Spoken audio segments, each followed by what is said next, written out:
Assalamualaikum warahmatullahi wabarakatuh. Alhamdulillahilladzi arsala rasulahu bil hudanil haqq bil aladil kulli wa qafila syahida asyhadu an la ilaha illallah wa syarika lahu wa asyhadu anna muhammadan abduhu wa rasuluh la nabiyya ba'da. Shalli wa sallim ala Muhammadin ba'du.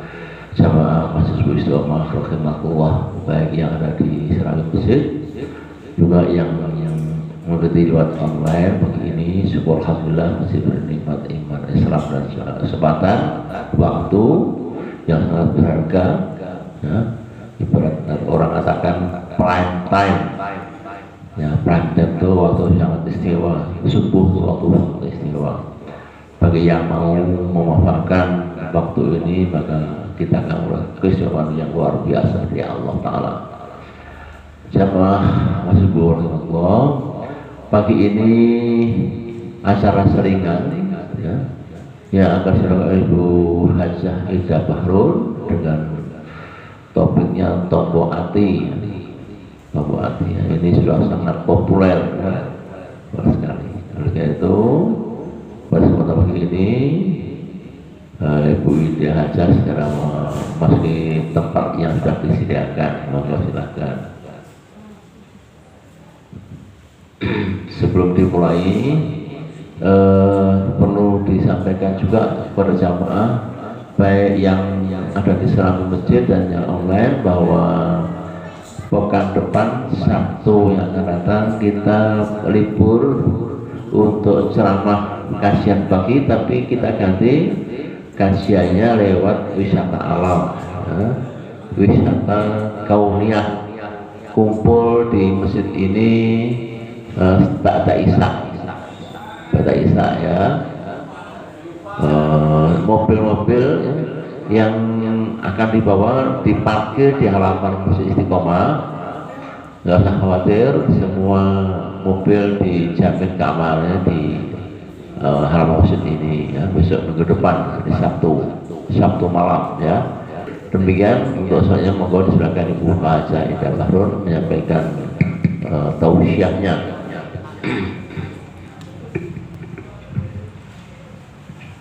Bismillahirrahmanirrahim.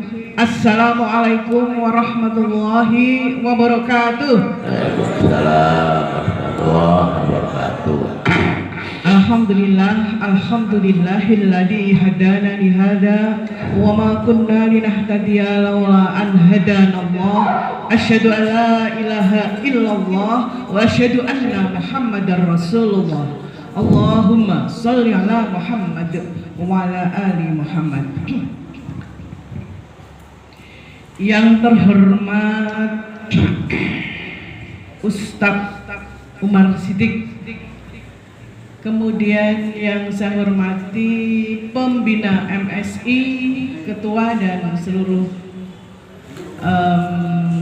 jamaah MSI, mari senantiasa kita mengumandangkan rasa syukur yang sedalam-dalamnya kehadirat Allah Subhanahu wa Ta'ala, karena banyak rahmat yang dicurahkan untuk kita.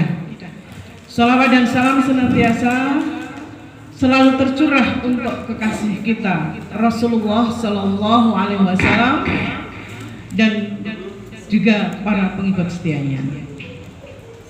Bapak Ibu yang saya hormati, tadi mbak-mbak yang ada di luar kayaknya ngintip-ngintip, silakan masuk.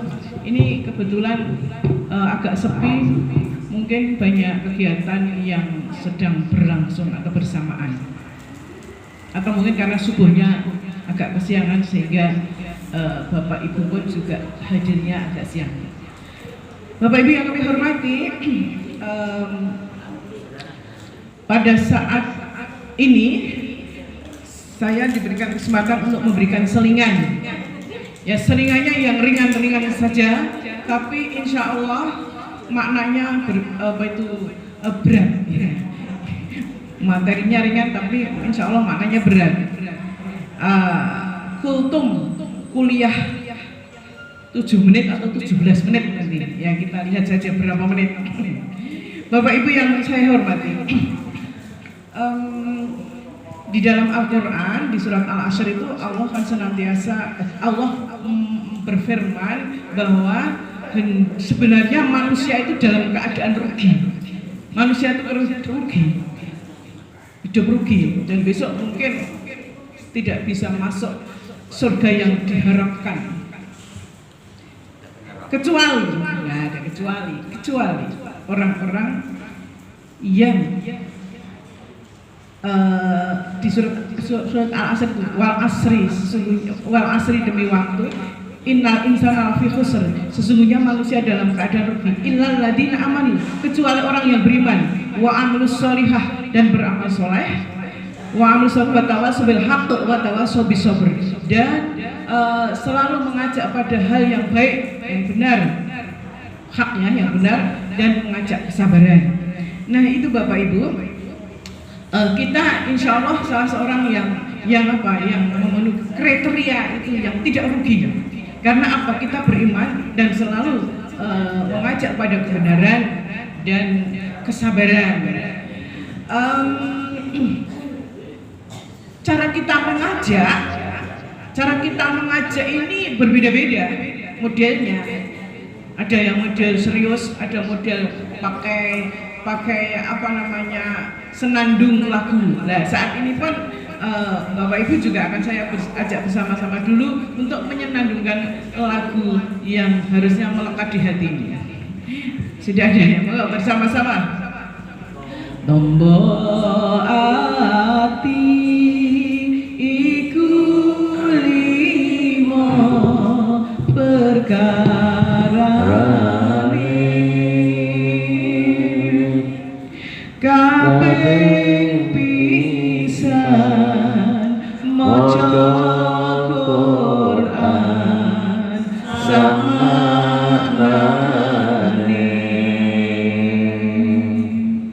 kabeh pindho salat wengi lakonono, kabeh telu wong kang saleh kumpulono,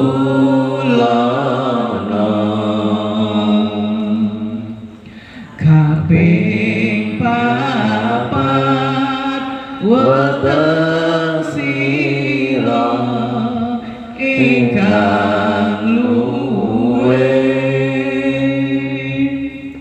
kaping lima zikir wengi ingkang suwe. Nah itu Ibu Bapak, saya itu termasuk yang mengikuti pendapat bahwa suara wanita itu bukan aurat. Sebab ada yang mengatakan suara wanita itu aurat. Muhammadiyah maupun Aisyah Nahdlatul Ulama itu juga setiap kali mengadakan kegiatan biasanya ada senandung lagu perjuangan. Nah ini yang menandakan bahwa NU maupun Muhammadiyah atau yang lain itu menyatakan bahwa suara wanita itu bukan aurat. Kalau aurat itu berarti nggak bisa dakwah kemana-mana. Ibu dan Bapak yang kami hormati, tadi diingatkan kita hendaknya apabila kita itu selalu dekat dengan Allah, itu selalu mengobati hati atau membawa hati tadi dengan beberapa hal tersebut. Walaupun banyak hal yang bisa dilakukan, tetapi ini sang pencipta lagu mengajak kita untuk melakukan beberapa hal. Di sini Al-Quran diawali dengan maca Quran sak maknane. Ibu dan Bapak,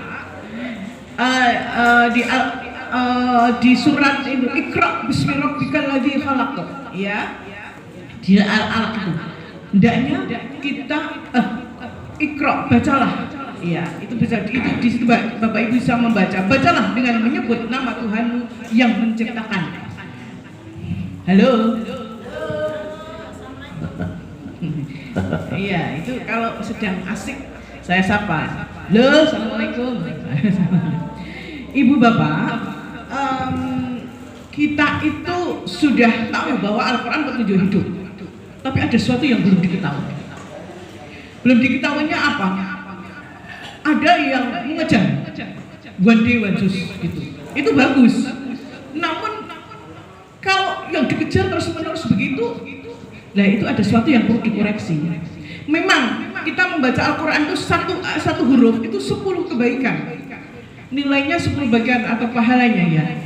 Tetapi Bapak Ibu, kadang-kadang seseorang tuh mengejar itu, wah pokoknya pahala-pahala terus, akhirnya apa? Melupakan maca Quran sak maknanya itu diabaikan karena wah pahalanya ojo-ojo nek maca artinya malah kurang ngerti orang pahalanya enggak sebanyak ini. Oh bukan, jangan salah. Ingat, Al-Quran itu petunjuk hidup. Petunjuk hidup itu harus diketahui isinya. Banyak kan orang-orang itu, sampai saya itu kadang-kadang melihat teman saya itu ketika pengajian, seorang ustadz sedang berceramah, itu apa? Dia asik terus, ngaji terus. Jadi kelihatan mendengar, duduk, tampil mau sampai lihatnya mau Quran terus. Jadi apa? Sayang sekali ilmu yang disampaikan itu sama sekali tidak diserap. Kenapa? Aku pilih ngaji, pahalanya akeh. Nah itu hal yang harus diperbaiki, harus diingatkan. Saya ingatkan Bapak Ibu, Al-Quran itu benar-benar petunjuk hidup. Kalau kita itu misalnya katakanlah mau diajak kemana gitu, belum tahu tempatnya, tapi kan ada petunjuk kan, petunjuk jalan. Nah, ini jalan kita, jalan ke ridhoan Allah. Insya Allah yang akhir kita, muara akhir kita kan jalan ke surga gitu. Nah kalau tidak dipelajari petunjuk hidup yang benar, maka mungkin yes pokoknya melu-melu wae. Ada orang sana bilang nek apa ki menjadi manusia yang baik itu gini, ya manut. Tapi kalau tahu sendiri petunjuk hidup di Al-Quran ya, dan di samping hadis itu Bapak Ibu akan lebih mantap karena apa? Kita paham. Nah harusnya malu Bapak Ibu apabila tiap hari ngejar membaca Quran terus, tetapi tidak pernah khatam apa isinya. Sudah khatam isinya, belum pernah, itu ada rasa malu pada Allah. Aku ki hampir sebulan mungkin khatam bacaan berapa kali, tapi khatam Quran belum pernah. Itu malu pada Allah. Dulu saya ketika ke Mekah ini, saya harus mengkhatamkan isi Al-Quran ini. Maka waktu saya manfaatkan betul di sana, itu saya baca kemudian intinya ayat ini apa, intinya apa, itu saya tulis sampai selesai. Jadi dalam waktu haji itu menyelesaikan itu. Nah belum lagi nanti saya ulang lagi. Nah ada yang begini, oh mau Quran kuwi nek memaknai membaca isi Quran itu kalau nggak ada yang menonton nanti bisa salah. Nah gara-gara ini kadang-kadang orang takut mempelajari isi Quran, makna Quran. Jangan seperti itu. Itu Quran itu sudah diterjemahkan, sudah apa itu juga mudah dipahami. Apabila ada sesuatu yang tidak dipahami, diberi tanda, dicentang, pakai pensil. Ini nggak paham, harus aku tanyakan. Ini meragukan. Kan ada kata-kata yang maknanya itu perlu dikupas. Makna perlu dikupas. Itu dicentang. Ini nanti ditanyakan dalam kajian-kajian tertentu. Itu. Jadi Bapak Ibu harus dia beri baca ini. Nanti akan menemukan, oh ternyata ada surat-surat yang sama, ada isi yang sama di surat ini dengan ini, ada yang kesamaan, ada ini diulang lagi gitu. Jadi begitu Ibu dan Bapak, nanti akan semakin mantap dengan Al-Quran kita, dan Bapak Ibu akan semakin tahu petunjuk hidup. Bapak Ibu, bagaimana selanjutnya kita diingatkan untuk sholat tahajud. Sholat tahajud ini sholat sunnah yang ada di dalam Al-Quran. Di ayat apa? Di surat apa Bapak Ibu? Di surat apa? Ayat berapa? Halo, apa belum baca? Itu sudah disodori ya. Al-Isra ayat Nita? 79. Al-Isra ada ayat 79. Itu kita disarankan untuk bertahajud. Wa minal ladina fatahaj bihi nafilatan laka asa ayyab'ataka rabbuka maqaman mahmuda. Gini, intinya kita jadi lebih dekat kepada Allah. Coba Ibu baca artinya.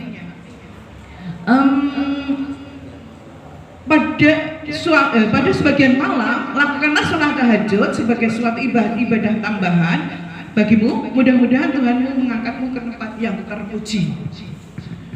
Ibu-ibu, ini jadi Al-Quran sudah menjelaskan itu benar-benar sebenarnya tahajud itu sangat penting dalam kita pendekatan diri pada ilahi.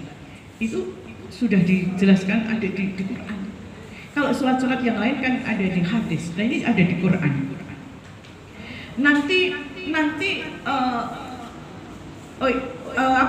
Bapak Ibu apabila sholat tahajud itu Allah itu menjadikan mendapatkan maqam mahmuda, tempat yang terpuji. Nama saya sendiri itu ada Mahmuda. Nama asli saya kan Siti Ihda Asyaratul Mahmuda. Bukan Ida. Ida itu nama yang salah, tapi salah di ijazah, salah abadi sejak SD. Sehingga namanya Ida. Tapi aslinya Ihda Asyarah 11. Saya jadinya Ini bapak saya berarti berharap saya itu bisa bertahajud 11 rakaat gitu. Agar apa? Maqam mahmuda, mendapatkan tempat yang terpuji. Saya merenung-renung. Wah, ini doa orang tua saya. Makanya saya gini, sejak SMA itu sudah bersemangat untuk melakukan tahajud tiap malam itu. Itu misalnya ini mungkin doa orang tua saya. Maaf, saya tidak pamer, tidak apa-apa. Tapi doa itu ternyata luar biasa pentingnya. Itu jadi melakukan tahajud tiap malam itu jadi sudah menjadi pembiasaan, seperti itu sudah kebutuhan. Kalau suatu saat tidak sholat itu ada rasa gelo. Aku mau kok isok gini ya misalnya ada gelo, rasa nggak nyaman. Nah itu sholat tahajud. Jadi ibu-ibu, bapak-bapak minimal ginilah, misalnya belum ya, syukur semua, tapi saya sudah baca WA itu bapak mengingatkan Pak, yuk sepertiga malam. Tetapi bagi yang bapak itu yang belum, terutama anak-anak muda, paling tidak sebelum azan bergema itu lakukanlah minimal 2 rakaat. Kemudian menapa? Qobliyahnya dilanjutkan dengan qobliyah kalau sudah azan gitu. Nah, ibu-ibu, bapak-bapak yang kami hormati, semoga dengan tahajud bapak ibu semakin dekat pada Allah. Dan ini diingatkan di dalam ayat ke-80 itu Allah mengajak kita berdoa, Rabbi adkhilni mudkhala sidqin wa akhrijni mukhraja sidqin waj'alni min ladunka sultanan nasira. Ini kalau sudah sholat doa apa? Ya Allah, masukkanlah aku ke tempat masuk yang benar, keluarkanlah aku keluar yang benar, jadikanlah aku berkuasa atau memiliki kemampuan dalam mendekatkan diri pada Allah. Nah, ini doa. Ada penafsir itu macam-macam memaknainya, tetapi secara umum memaknainya gini, Bapak Ibu. Apabila Bapak Ibu ingin kemana supaya ditunjukkan, ingin bekerja, tunjukkan tempat yang benar, ingin misalnya ya melakukan aktivitas, ditunjukkan aktivitas yang tempat yang benar. Kemudian nanti apabila ada permasalahan, dikeluarkan dari permasalahan dengan benar. Ada sesuatu hal ya diselesaikan dengan benar. Terus kemudian berdoa supaya mendapat ada sultan ya, putra Pak, ini kan sultan ya, mempunyai kekuasaan, tapi bisa juga dimaknai kemampuan juga untuk selalu mendekatkan diri pada Allah. Nah itu di tahajudnya ya Bapak Ibu. Moga-moga kita akan bahagia selalu, bangun malam akan insya Allah mendapatkan maqam mahmudah, tempat yang mulia, terpuji di sisi Allah. Di sisi manusia apakah terpuji? Kita tidak mengharapkan itu. Yang mengharapkan utama terpuji di sisi Allah.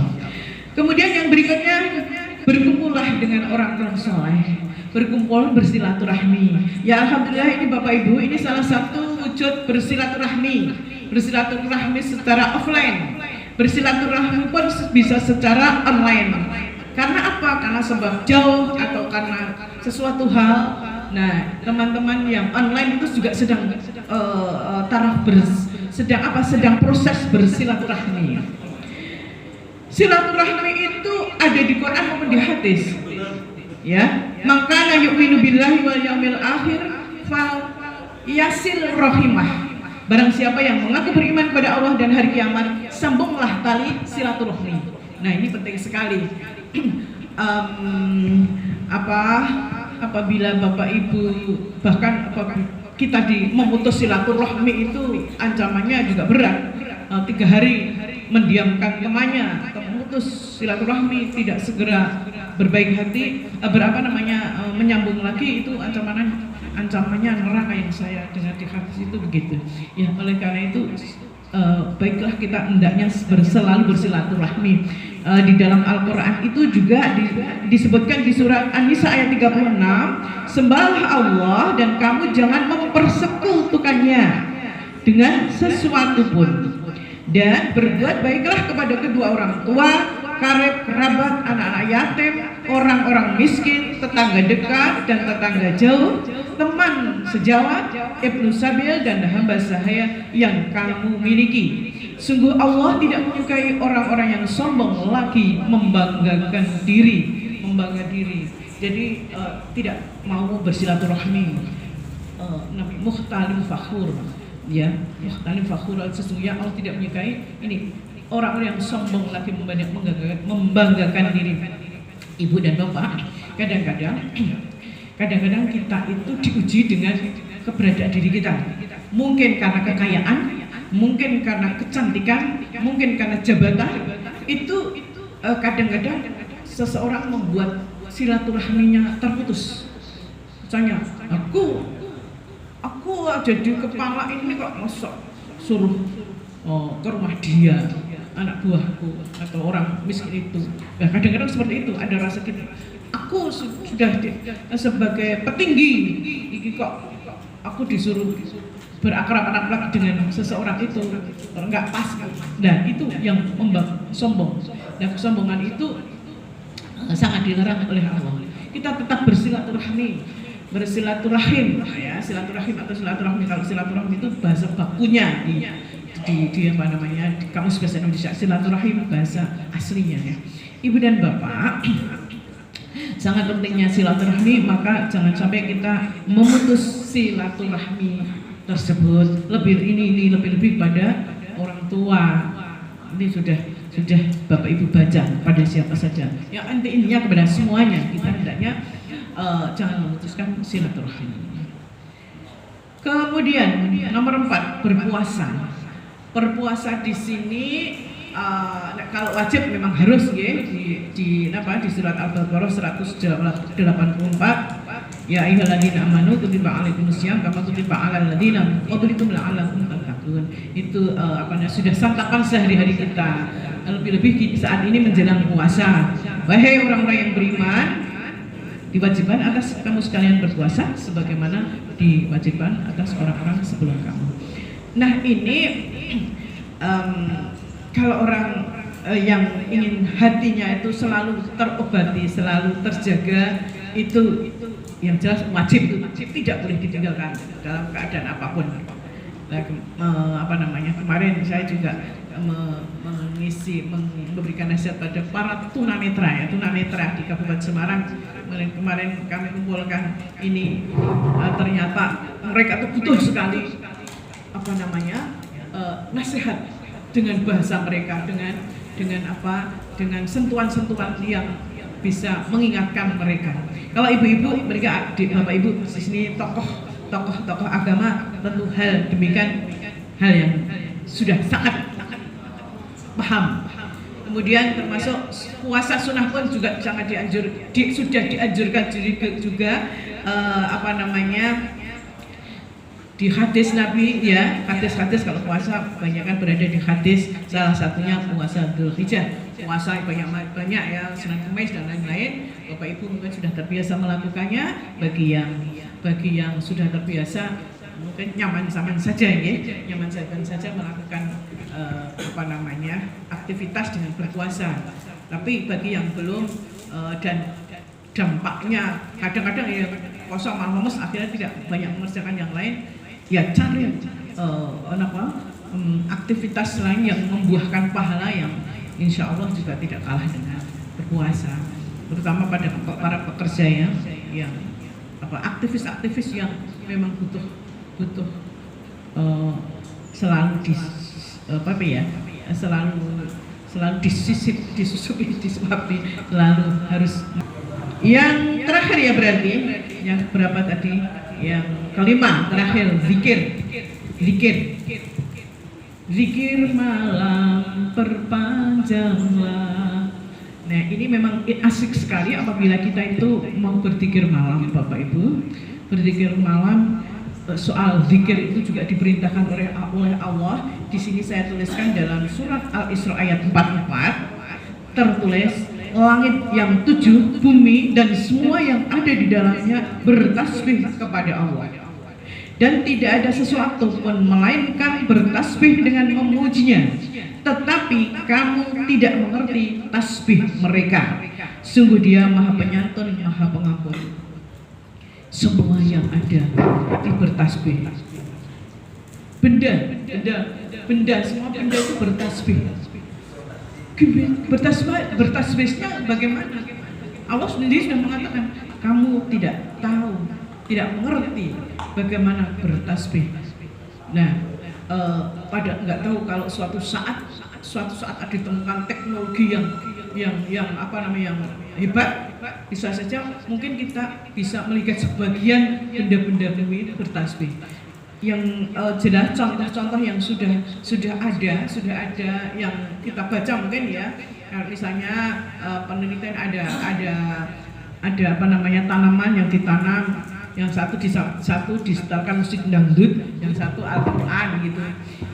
Yang pernah saya baca itu ya, itu yang dangdutnya itu tumbuhnya itu liuk-liuk gitu. mungkin terazana tubuhnya itu. Kalau kemudian yang Al-Quran itu mulus bagus gitu, ada perintah seperti itu. Tapi saya sendiri secara detail nggak tahu, tapi pernah membaca, termasuk air pun juga mengerti bagaimana pola sikap manusia ketika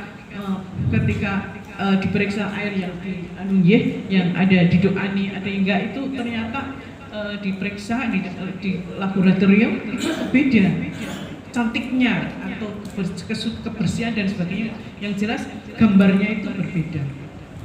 Nah itu kemudian Bapak Ibu, kalau kita mendengar cerita calon Nabi Daud itu kan batunya juga bertasbih gitu. Yang kita dengar dari cerita bahwa Nabi Daud itu, calon Nabi Daud itu kan bisa melintang Raja Jalut sampai kena mata atau apanya yang mematikan. Itu tasbih dalam rangka sami'na wa ata'na pada perintah Allah. Itu mungkin diminta coba penuhlah itu, wahai batu yang aku pegang ini ya Allah, bismillah itu ya. Nah itu yang lain banyak ya. Terus mungkin Bapak Ibu bertanya gini, kalau semua makhluk yang di bumi dan di langit itu semua tasbih, bagaimana dengan orang kafir? Nah orang-orang kafir itu mau sok tasbih, mereka aja ingkar pada Allah. Bagaimana dengan orang-orang kafir? Nah jawabnya bagaimana? Jawabnya nanti saya, mungkin di antara Bapak Ibu nanti akan yang menjawab, dapat hadiah. Nah itu Ibu dan Bapak yang saya hormati, sudah hampir pukul 6:10 ya. Tapi gini aja, saya jawab aja nanti daripada penasaran. Jawabnya, mengapa apa orang-orang kafir itu bagaimana orang-orang kafir kok apa mungkin bertasbih?